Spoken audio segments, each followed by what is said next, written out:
When HOA Karen tried to sink my dock with my family on it, she had no idea she was about to mess with the wrong person. I'll never forget the sound of splintering wood beneath my 8-year-old daughter's feet as Karen's boat engine roared, deliberately ramming into the support beams, while my wife screamed for our kids to get to safety. "You have no right to this dock." Karen shrieked from her pontoon boat, her face twisted with a kind of rage that only comes from years of unchecked entitlement. "This is a violation of HOA regulations, and I'm shutting it down permanently." The dock shuddered violently. My son Jake, all of 12 years old, grabbed his little sister Emma as another support beam cracked under the intentional impact. My heart stopped as I watched the platform tilt dangerously toward the water, my family clinging to the railings I'd built with my own hands. "Are you insane?" I shouted, jumping into action to steady the structure. "There are children up here." But Karen wasn't done. She reversed her boat and lined up for another strike, her eyes blazing with the kind of malicious satisfaction that sent chills down my spine.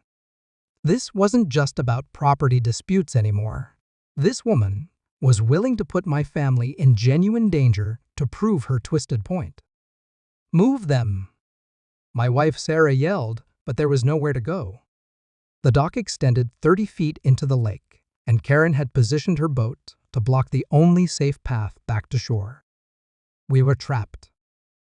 "The HOA gave me full authority to remove unauthorized structures," Karen announced, revving her engine again. "Your little dock party ends today, and if you get hurt, that's your own fault for building illegally." That's when something inside me snapped. Not just anger, though God knows I was furious, but a cold, calculating realization that Karen had just made the biggest mistake of her entitled life. She thought she knew who she was dealing with. She thought I was just another lakefront homeowner she could bully into submission with her fake authority and manufactured HOA power trips. She had no idea. As I helped my family scramble to the far end of the dock, away from her boat's destructive path, Karen continued her deranged rant. "I've been watching this illegal dock for months. You think you're above the rules? You think you can just ignore HOA regulations because you live on the water?" The irony was almost too perfect. Here she was, literally attacking my property with a boat, lecturing me about following rules and regulations. The woman who'd spent the last 6 months filing false complaints, harassing my neighbors, and turning our peaceful lakefront community into her personal dictatorship. But what Karen didn't know, what she couldn't possibly know, was that every single move she'd just made was being recorded by the security cameras I'd installed after her first few visits. What she didn't know was that her boat registration was about to become a very big problem. And what she definitely didn't know was that the authority she thought she wielded was nothing compared to the authority I actually possessed. Emma started crying as another crash sent shockwaves through the dock. My protective instincts were in overdrive, but underneath the fear and rage, a grim satisfaction was building. Karen wanted to play hardball with someone she assumed was powerless. She wanted to use fear and intimidation to get her way. She was about to learn that assumptions can be dangerous things. "This is your final warning," Karen screamed, positioning for what looked like a killing blow to the dock's main support structure. "Remove this dock immediately, or I'll remove it for you." I looked at my terrified family, then back at this woman who thought she could threaten children to make her point. In that moment, Karen sealed her fate. She'd crossed a line that couldn't be uncrossed, made an enemy she couldn't handle, and started a war she couldn't possibly win. Because while Karen thought she was dealing with just another homeowner who'd bend to her will, she was actually about to discover that the person she'd chosen to terrorize had resources and authority that would make her HO aboard position look like a child's game. The dock creaked ominously under another impact, but I wasn't worried about the structure anymore. I was already 3 steps ahead, planning exactly how Karen's reign of terror was about to come to a very public, very humiliating end. She wanted to sink my dock. I was about to sink her entire world. When HOA Karen tried to sink my dock with my family on it, she had no idea she was about to mess with the wrong person. I'll never forget the sound of splintering wood beneath my 8-year-old daughter's feet as Karen's boat engine roared, deliberately ramming into the support beams while my wife screamed for our kids to get to safety. "You have no right to this dock." Karen shrieked from her pontoon boat, her face twisted with the kind of rage that only comes from years of unchecked entitlement. "This is a violation of HOA regulations, and I'm shutting it down permanently." The dock shuddered violently. My son Jake, all of 12 years old, grabbed his little sister Emma as another support beam cracked under the intentional impact. My heart stopped as I watched the platform tilt dangerously toward the water, my family clinging to the railings I'd built with my own hands. "Are you insane?" I shouted, jumping into action to steady the structure. "There are children up here." But Karen wasn't done. She reversed her boat and lined up for another strike, her eyes blazing with the kind of malicious satisfaction that sent chills down my spine. This wasn't just about property disputes anymore. This woman was willing to put my family in genuine danger to prove her twisted point. "Move them?" My wife Sarah yelled, but there was nowhere to go. The dock extended 30 feet into the lake, and Karen had positioned her boat to block the only safe path back to shore. We were trapped. "The HOA gave me full authority to remove unauthorized structures," Karen announced, revving her engine again. "Your little dock party ends today, and if you get hurt, that's your own fault for building illegally." That's when something inside me snapped. Not just anger, though God knows I was furious, but a cold, calculating realization that Karen had just made the biggest mistake of her entitled life. She thought she knew who she was dealing with. She thought I was just another lakefront homeowner she could bully into submission with her fake authority and manufactured HOA power trips. She had no idea. As I helped my family scramble to the far end of the dock, away from her boat's destructive path, Karen continued her deranged rant. "I've been watching this illegal dock for months. You think you're above the rules? You think you can just ignore HOA regulations because you live on the water?" The irony was almost too perfect. Here she was, literally attacking my property with a boat, lecturing me about following rules and regulations. The woman who'd spent the last 6 months filing false complaints, harassing my neighbors, and turning our peaceful lakefront community into her personal dictatorship. But what Karen didn't know, what she couldn't possibly know, was that every single move she'd just made was being recorded by the security cameras I'd installed after her first few visits. What she didn't know was that her boat registration was about to become a very big problem. And what she definitely didn't know was that the authority she thought she wielded was nothing compared to the authority I actually possessed. Emma started crying as another crash sent shockwaves through the dock. My protective instincts were in overdrive, but underneath the fear and rage, a grim satisfaction was building. Karen wanted to play hardball with someone she assumed was powerless. She wanted to use fear and intimidation to get her way. She was about to learn that assumptions can be dangerous things. "This is your final warning," Karen screamed, positioning for what looked like a killing blow to the dock's main support structure. "Remove this dock immediately, or I'll remove it for you." I looked at my terrified family, then back at this woman who thought she could threaten children to make her point. In that moment, Karen sealed her fate. She'd crossed a line that couldn't be uncrossed, made an enemy she couldn't handle, and started a war she couldn't possibly win. Because while Karen thought she was dealing with just another homeowner who'd bend to her will, she was actually about to discover that the person she'd chosen to terrorize had resources and authority that would make her HOA board position look like a child's game. The dock creaked ominously under another impact, but I wasn't worried about the structure anymore. I was already 3 steps ahead, planning exactly how Karen's reign of terror was about to come to a very public, very humiliating end. She wanted to sink my dock?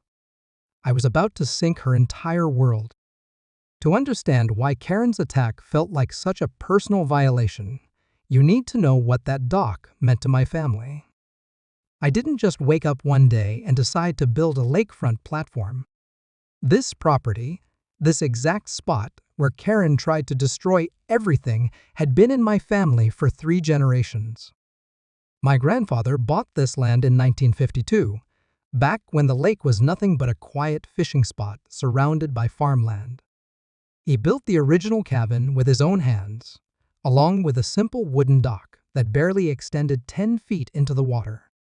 That's where my father learned to fish, where he proposed to my mother, and where I spent every summer of my childhood catching bass and dreaming about the day I'd bring my own kids here. When my grandfather passed, he left the property to my dad with one simple request: keep the family tradition alive. Dad honored that wish, expanding the cabin and rebuilding the dock to handle our growing family gatherings. Every 4th of July, every Labor Day weekend, every birthday celebration that mattered happened right here on this water. The dock wasn't just wood and nails, it was the heart of our family legacy. When Sarah and I got married, Dad gave us the property as a wedding gift. "Your kids need to know where they come from," he said, tears in his eyes as he handed over the deed. "They need to know what it means to have roots." And God, were those roots deep. Emma took her first steps on that dock. Jake learned to swim by jumping off the end where the water gets deep.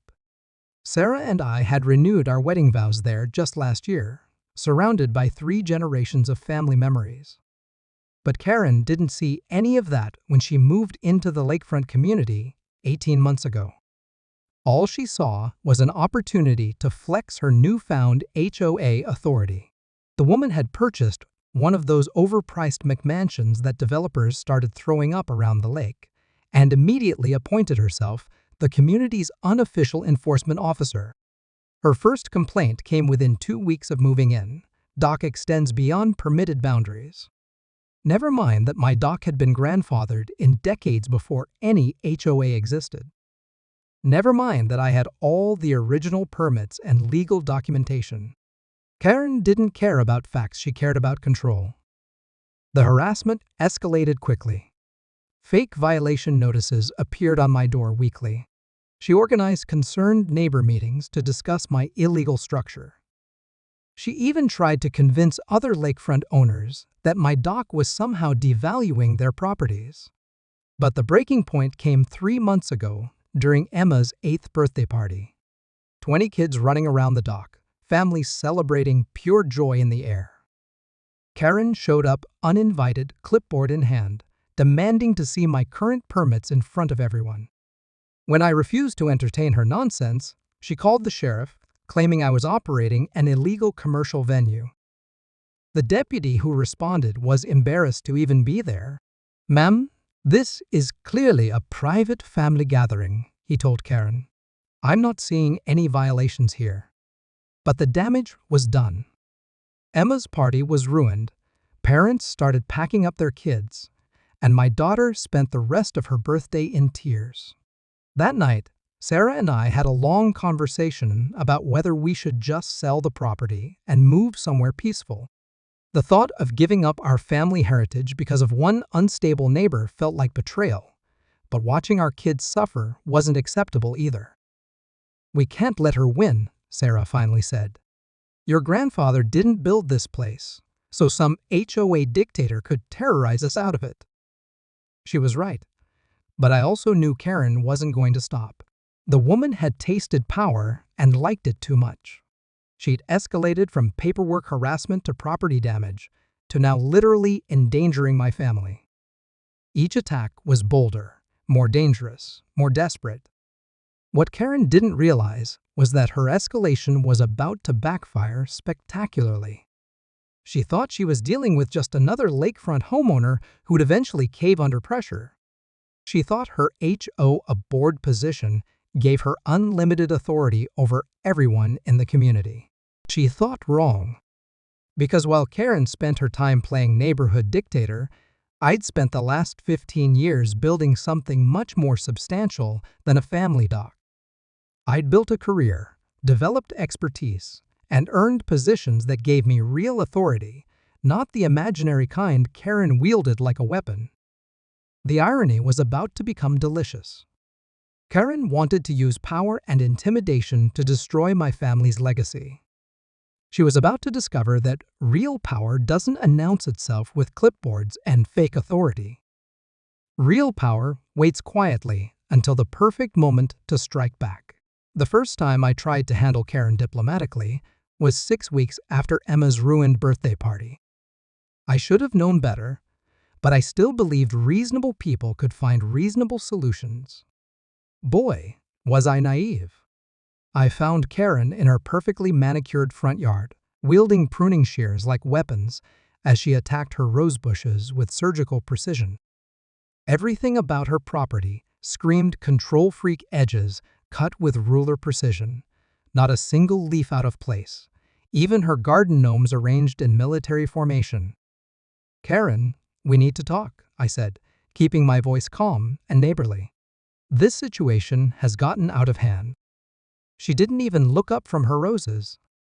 "If you're here to discuss your illegal dock situation, I suggest you bring proper documentation and a timeline for removal. The dock isn't illegal, and you know it. I've shown you the grandfather clause paperwork 3 times. My family has been on this lake longer than this HOA has existed." That got her attention. Karen straightened up, fixing me with the kind of cold stare that probably worked on her previous victims. HOA regulations supersede any previous arrangements. As the newly appointed Architectural Review Committee chairwoman, I have full authority to enforce current standards. The way she said full authority made my skin crawl. This woman actually believed her own hype. "Karen, I'm trying to be reasonable here. We're neighbors. Our kids go to the same school. There has to be a way we can coexist without this constant conflict." She laughed, not a pleasant sound, more like the cackle of someone who enjoyed other people's discomfort. "Coexist? You mean you want me to ignore violations so you can continue breaking community standards?" "What violations?" "Specifically, Karen, show me one actual law or regulation that my dock violates." That's when her mask slipped. For just a moment, I saw the real Karen underneath all the fake authority and manufactured righteousness. Pure, seething resentment. "You people think you're so special because you've been here longer. You think the rules don't apply to you because of some family tradition nonsense? You people." I kept my voice level, but inside, alarm bells were ringing. This wasn't about docks or HOA regulations. This was about something much deeper and uglier. "Generational property owners," she clarified, but her tone suggested she meant something else entirely. "You act like you own the whole lake because your grandfather built some shack here 70 years ago. Well, times have changed. This is a premium community now, and we have standards." The pieces started clicking together. Karen wasn't just power-hungry, she was jealous. Jealous of the history she'd never have, the roots she'd never grow, the authentic community connections that couldn't be bought with an overpriced McMansion. "So, this is about resentment," I said. "You can't stand that some of us belong here in ways you never will." Her face turned crimson. "Belong here? You belong here so much that you let your property become an eyesore that drags down everyone else's home values. Your precious family dock looks like something out of a backwoods fishing camp." Now she was attacking my grandfather's work, my father's improvements, everything my family had built with love and sweat and decades of care. The diplomatic approach officially died. The dock has been inspected and approved by every relevant authority for 60 years. It's built to higher standards than half the new construction in this neighborhood, including your plastic paradise over there. Higher standards? Karen's voice climbed into shriek territory. It's a rotting eyesore, and I have 3 marine engineers who agree with me. 3 marine engineers? Really?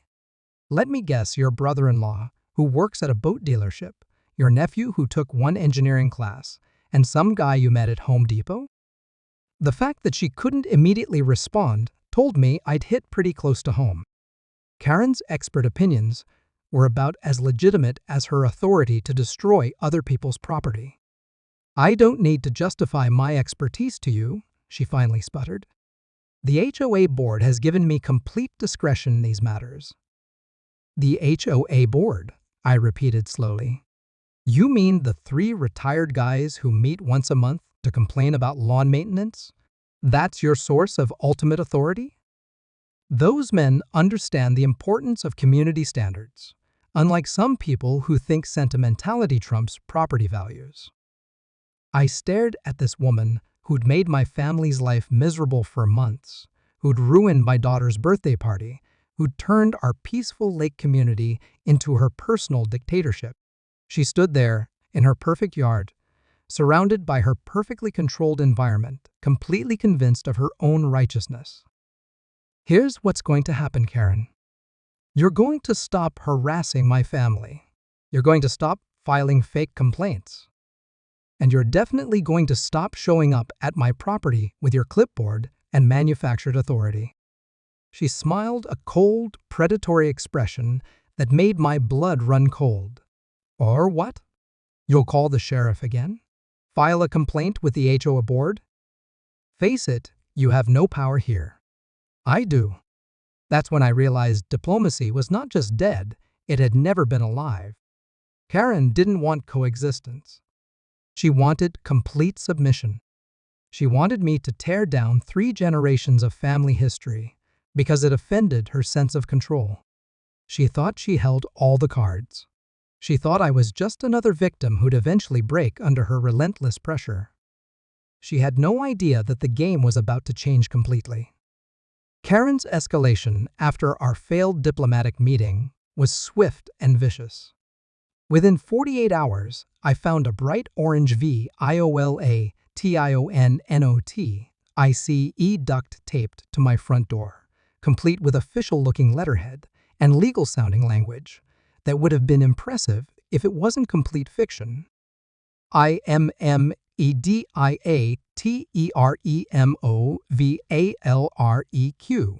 IRED, the notice declared.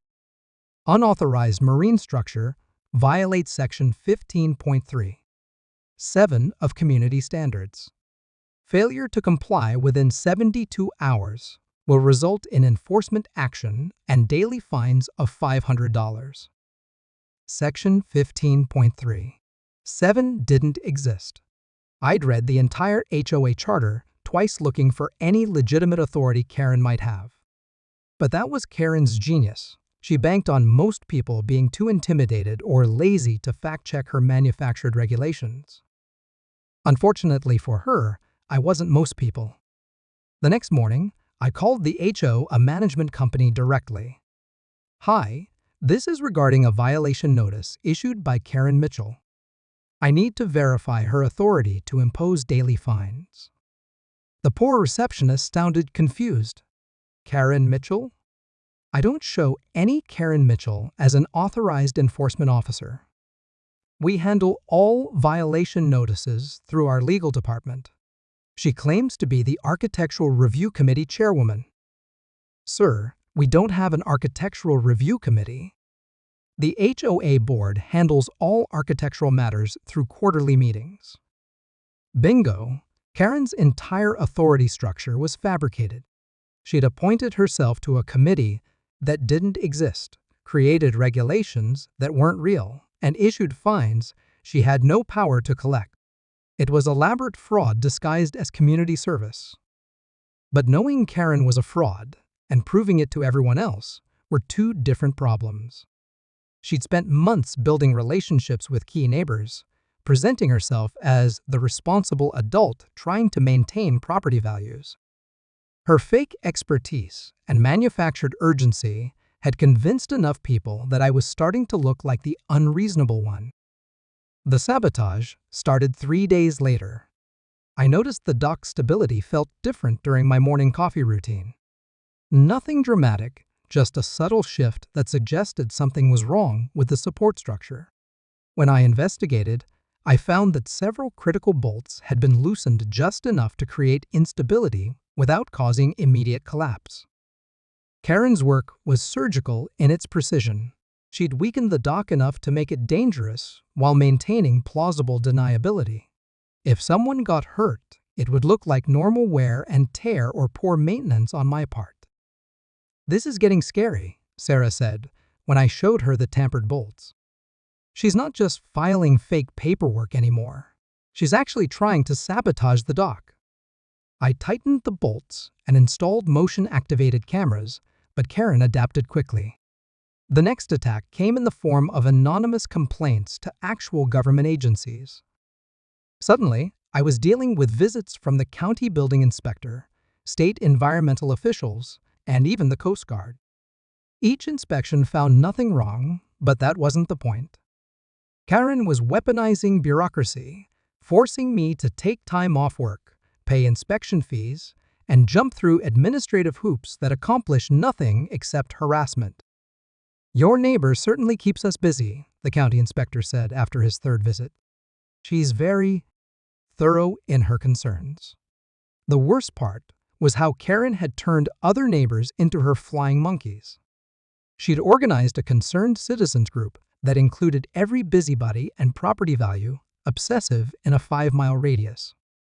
Suddenly, I was getting lectures from people I barely knew about community responsibility and setting good examples. "I heard your dock might be contaminating the lake," old Mrs. Henderson mentioned during a chance encounter at the grocery store. Karen showed us some very disturbing photos. Karen was circulating doctored images that made normal dock maintenance look like environmental catastrophe. She'd taken pictures of me applying wood stain and somehow made it look like I was dumping toxic chemicals directly into the water. The psychological warfare was brilliant and exhausting. Every day brought new accusations, new evidence, new concerned neighbors who'd been fed Karen's version of reality. She'd turned my family into the community pariahs, all while positioning herself as the heroic defender of property values. But Karen's biggest mistake was underestimating my patience. She thought her relentless pressure would eventually break me, that I'd cave under the constant stress and remove the dock just to make the harassment stop. She didn't understand that every fake citation, every sabotage attempt, every manufactured crisis was actually evidence. I was documenting everything her fraudulent authority claims, her harassment campaign, her property damage, her defamation efforts. Karen thought she was winning a war of attrition, but she was actually building the case that would destroy her. The breaking point came during Jake's baseball team barbecue. 20 families gathered at our place for end-of-season celebration, kids running around, parents relaxing for the first time in months. Pure community joy, exactly what our lakefront property was meant for. That's when Karen showed up with 2 sheriff's deputies, claiming I was operating an illegal commercial venue without proper permits. She'd called in a false report about unlicensed food service and overcrowding violations. The deputies were professional, but clearly annoyed at being dragged into a neighborhood dispute. "Sir, this appears to be a private gathering on your own property. We don't see any violations here." But again, the damage was done. Families started packing up their kids. The party atmosphere evaporated, and my son watched his celebration get destroyed by the same woman who'd ruined his sister's birthday. That night, staring out at the dock my grandfather built, I made a decision. Karen wanted to escalate this conflict into total warfare.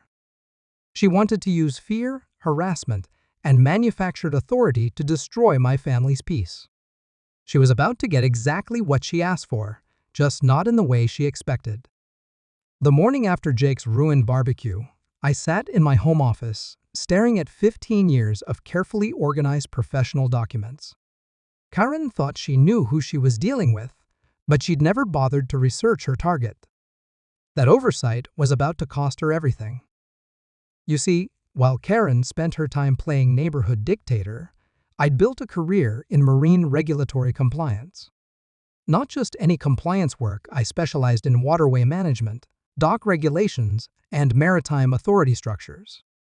The irony was so perfect it almost felt scripted. But here's the part that would have made Karen's blood run cold if she'd known.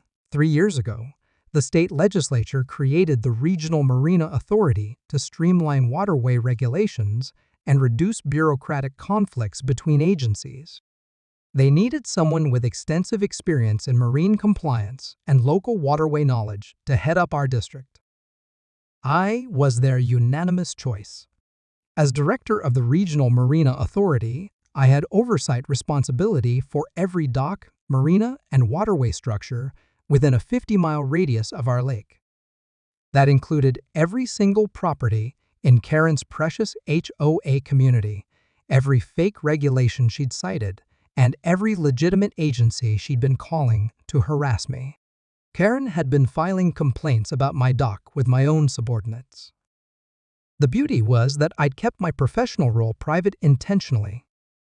When you work in regulatory enforcement, advertising your position in the community can create awkward social dynamics.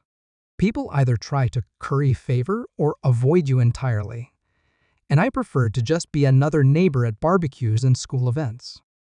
But Karen's escalating harassment had changed the equation. She wanted to play with authority and regulations. Time to show her what real authority looked like.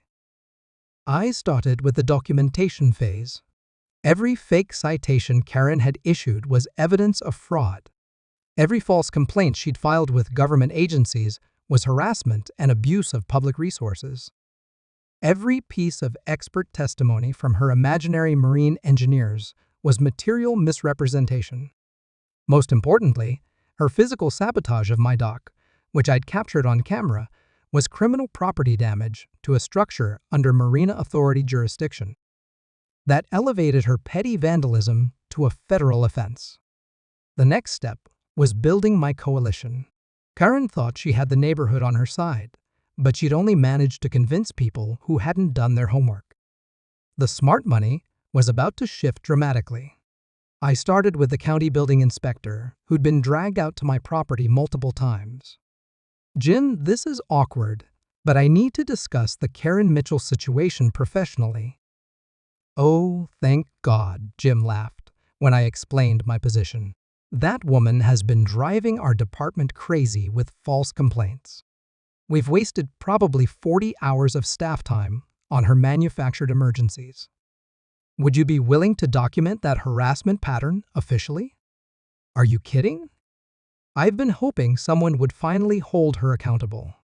She's abusing the system and making it harder for us to respond to legitimate issues. The environmental inspector had a similar reaction.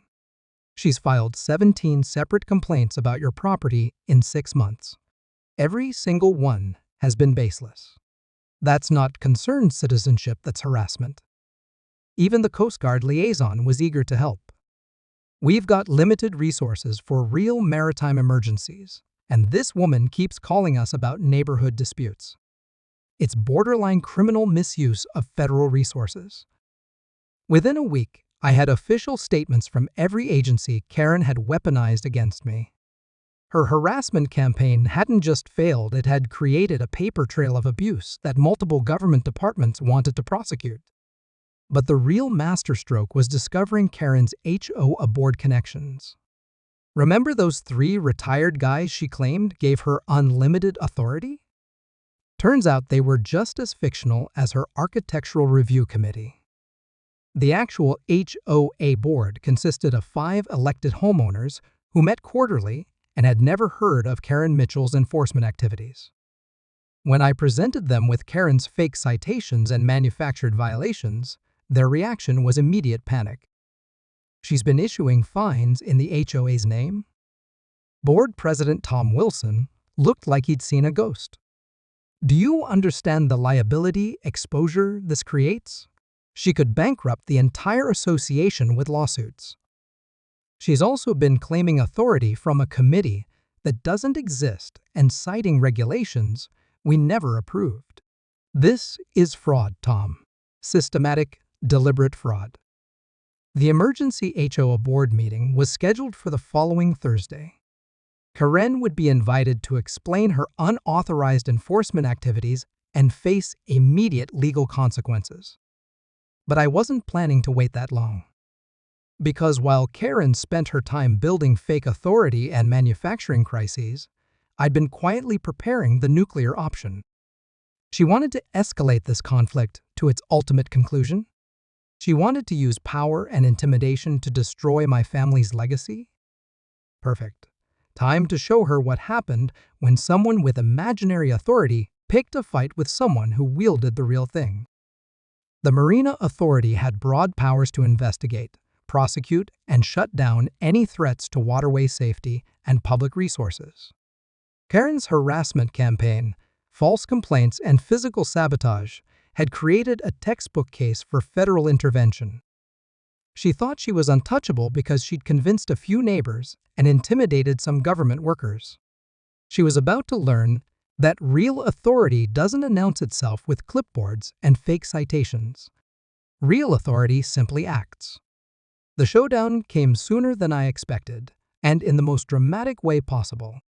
3 days before the scheduled HOA board meeting, Karen made her final, fatal move, the boat attack that started this whole story. But this time, I was ready for her. I was enjoying a peaceful Saturday morning on the dock with my family when Karen's pontoon boat appeared around the bend, moving with obvious hostile intent. Emma and Jake were fishing off the end. Sarah was reading in her favorite chair, and everything felt perfect until I saw that familiar look of murderous rage on Karen's face. "This ends today," she screamed as her boat approached. "I'm done with your games and your delays and your fake legal threats." That's when I realized Karen had completely lost touch with reality. In her mind, I was still just another neighbor she could bully into submission. She had no idea that her weeks of escalation had given me everything I needed to destroy her completely. The boat collision that endangered my family was the last piece of evidence I needed, but it was also the moment Karen sealed her own fate. As my family scrambled to safety, I pulled out my phone and made a call that would change everything. "Marina Authority Emergency Response. This is Director Anderson. I need immediate dispatch to Lakeside Drive for an active assault on federal waterway infrastructure, with civilian casualties threatened." The words hit Karen like a physical blow. Her boat engine sputtered as she processed what I just said, her face cycling through confusion, disbelief, and dawning horror. "Director Anderson?" she stammered, still holding position near my damaged dock. "What are you talking about? You're just Director of the Regional Marina Authority, with full federal jurisdiction over this waterway and every structure on it, including the dock you just attacked with my family on it." I watched 20 years of regulatory experience kick into autopilot as I documented the scene with official precision. Time is 10:47 a.m. Suspect vehicle is an unregistered pontoon boat operating in restricted waters without proper safety equipment. Operator appears to be under the influence of substances unknown. Deliberate ramming of authorized marina infrastructure with civilians present. Karen's world was collapsing in real time. But you can't be. I filed complaints about you. I had you investigated. You filed false complaints with agencies under my supervisory authority. Every fake citation you issued violated federal fraud statutes. Every manufactured emergency you reported wasted government resources.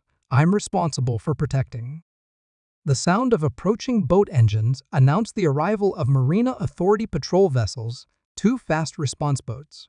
with full emergency lighting and properly armed federal agents. Karen's little pontoon boat suddenly looked very small and very vulnerable.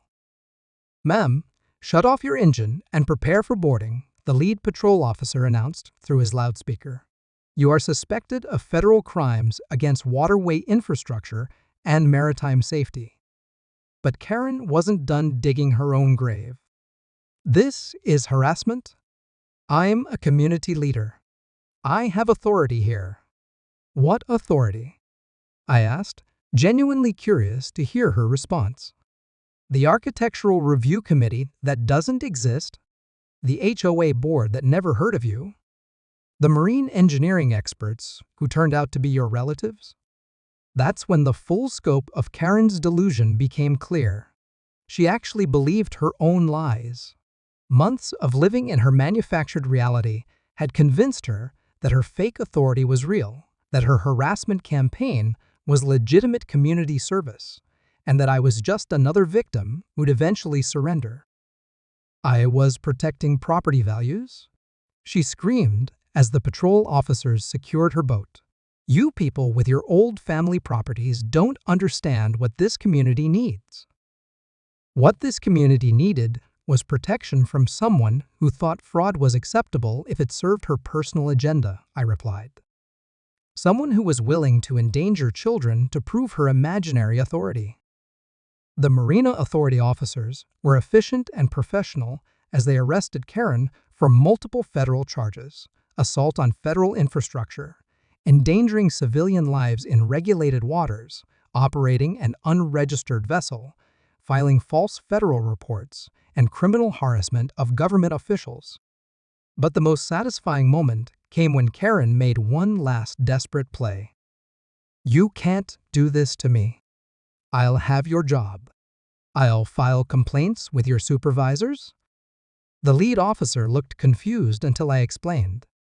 "She doesn't seem to understand that the Regional Marina Authority is an independent federal agency. I don't have supervisors in the traditional sense. I report directly to the state legislature that created my position." "So who exactly is she planning to complain to?" the officer asked. "Me, apparently." As Karen was loaded into the patrol boat, her face showed the exact moment she finally understood what had happened.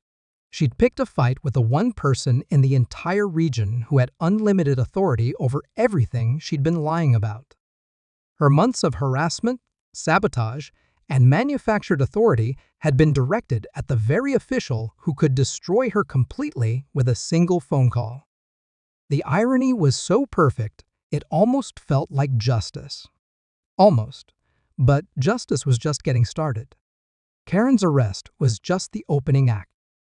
What happened next was a masterclass in how real authority dismantles fake power when someone pushes too far. Within hours of Karen's federal booking, my phone started ringing with calls from every agency she'd harassed over the past 6 months.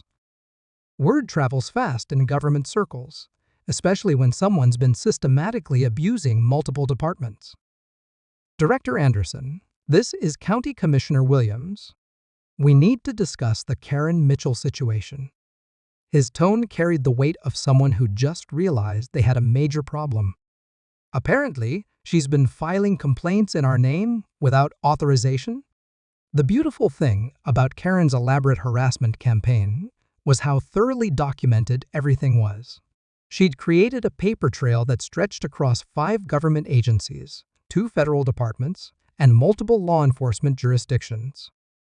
Every fake citation, every false complaint, every manufactured emergency was evidence of systematic fraud. But Karen's legal troubles were nothing compared to what happened to her reputation in the community. Remember that concerned citizens group she'd organized? The neighbors who'd been lecturing me about community responsibility based on Karen's lies? They vanished faster than morning fog when the truth came out. "I had no idea she was making everything up," Mrs. Henderson confessed when she ran into Sarah at the grocery store. "She seemed so knowledgeable about regulations and property values. She had all those official-looking documents."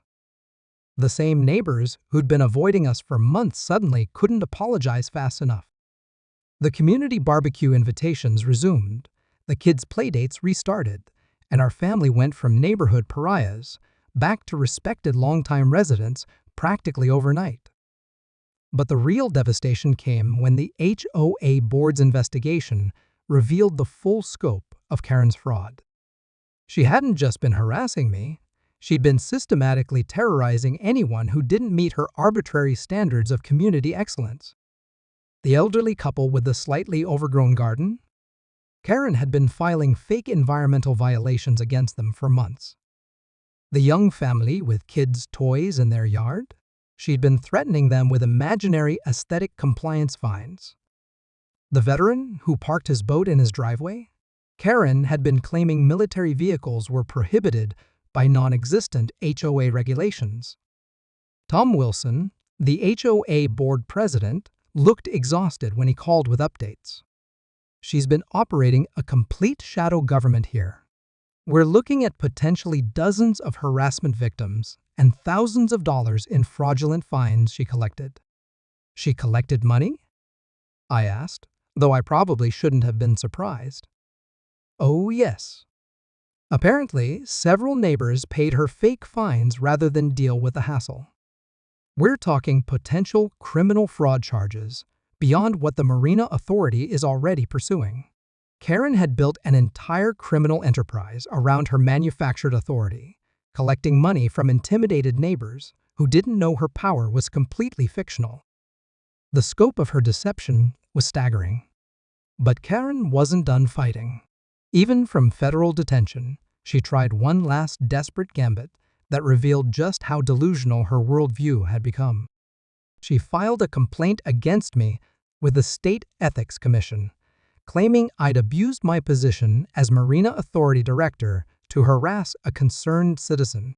According to her filing, I'd used federal resources to silence legitimate community advocacy and retaliate against someone who was trying to protect property values.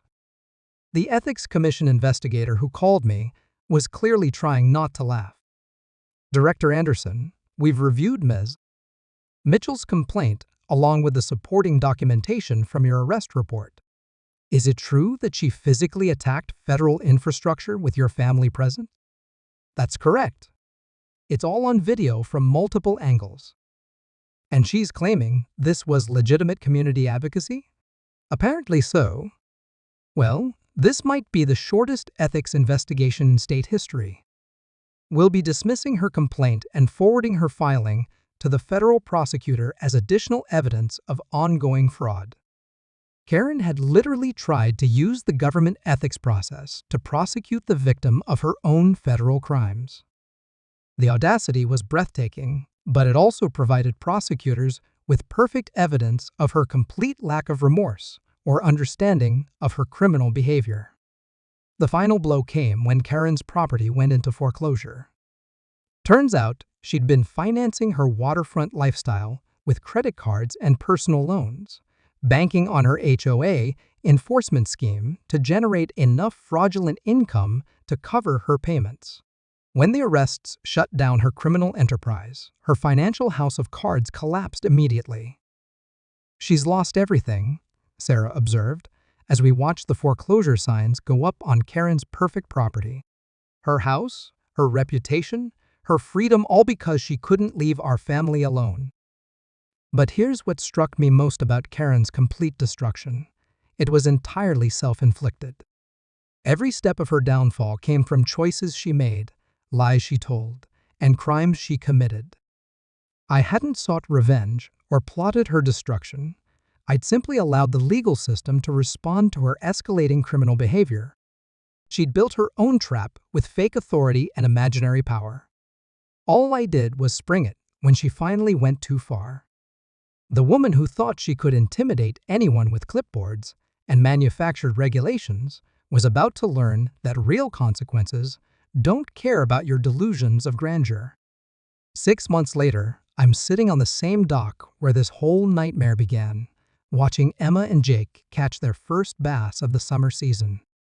The platform my grandfather built with his own hands is stronger than ever, reinforced with new support beams and security features that would make Fort Knox jealous. Karen Mitchell is serving 18 months in federal prison for fraud, harassment of government officials, and destruction of federal property. The sentence could have been longer, but she finally accepted a plea deal when her public defender explained that fighting federal charges while representing yourself from prison was career suicide. Her foreclosed property sold to a lovely retired teacher who brought homemade cookies when she introduced herself to the neighborhood. I heard there was some drama with the previous owner, she mentioned. Something about dock regulations? Ancient history, I replied, and meant it. Karen's reign of terror felt like a distant memory, though the legal proceedings had dragged on for months. The HOA board implemented new oversight procedures to prevent anyone from ever again claiming non-existent authority. They also established a victim assistance fund to reimburse neighbors who'd paid Karen's fraudulent fines. Apparently, she'd collected over $12,000 from intimidated residents. But the most satisfying resolution came from an unexpected source. Remember those marine engineers Karen claimed supported her position? The ones I'd suspected were fake? Turns out I was wrong. They were real engineers. Karen had been paying them to provide negative assessments of my dock based on deliberately misleading photos and false technical specifications. When the fraud investigation revealed Karen's deception, all 3 engineers voluntarily submitted corrected reports, clearing my dock of any structural or environmental concerns. We were horrified to discover how our professional opinions were being misused, one engineer wrote in his formal apology. Based on accurate information and proper site inspection, your dock exceeds all safety and environmental standards. The final engineer added something that made me laugh out loud. Whoever built this dock knew what they were doing. It's probably safer than most commercial marina facilities. My grandfather would have been proud. The broader community healing took longer than the legal resolution. Karen's harassment campaign had poisoned relationships and created suspicions that didn't evaporate overnight. But slowly, authentically, our lakefront neighborhood returned to the peaceful community it had always been. Kids started playing together again. Neighbors resumed their casual conversations. The summer barbecues and birthday parties returned to being about celebration instead of walking on eggshells around whoever might be watching with a clipboard. Most importantly, my family reclaimed the joy that Karen had tried to steal from us. Emma's 9th birthday party was everything her 8th should have been: 20 kids splashing around the dock, parents laughing and relaxing, pure community happiness without fear of manufactured crises. "Dad," Jake said during a quiet moment while we were fishing, "why did that lady hate us so much?" It was a fair question that deserved an honest answer. She didn't really hate us, buddy. She hated that we had something she couldn't control. Some people think power means making other people do what you want, even when you don't actually have the authority to make those demands. But you had real authority the whole time? I did. But I hoped I wouldn't need to use it. Sometimes trying to be reasonable with unreasonable people just enables their bad behavior. The lesson hit me as much as it did him. I'd spent months trying to handle Karen diplomatically, hoping reasonable conversation could resolve our conflict. But Karen didn't want resolution. She wanted complete surrender. She wanted to demolish 3 generations of family history because it represented something she could never have: authentic belonging. My mistake was assuming good faith where none existed. Karen's harassment wasn't about dock regulations or property values. It was about power, control, and resentment. No amount of diplomacy was going to fix that fundamental character flaw. The real moral isn't about revenge or hidden authority or dramatic reveals. It's about the difference between earned respect and demanded submission. Karen thought authority meant the ability to make people comply through fear and intimidation. She never understood that real authority comes from competence, service, and the respect of people who benefit from your expertise. My position as Marina Authority Director wasn't about power over my neighbors. It was about protecting the waterways that we all shared and loved. The authority was a tool for service, not domination. Karen turned authority into a weapon for personal grievances. That's why her fake power collapsed the moment it met real consequences. If you're dealing with your own HOA Karen, someone who confuses bullying with leadership, who thinks manufactured crises create legitimate authority, who believes intimidation is a substitute for competence, remember this: real power doesn't need to announce itself with clipboards and fake citations. Real power simply does its job and lets the results speak for themselves. Thanks for staying with this story. If you've got your own neighbor nightmare stories, drop them in the comments, though hopefully none of you have to deal with someone quite as delusional as Karen. And if this helped you think differently about standing up to bullies who hide behind fake authority, hit that like button and subscribe for more stories about what happens when entitled people pick fights with the wrong person. Sometimes, the best revenge is just letting someone dig their own hole deep enough to bury themselves in it.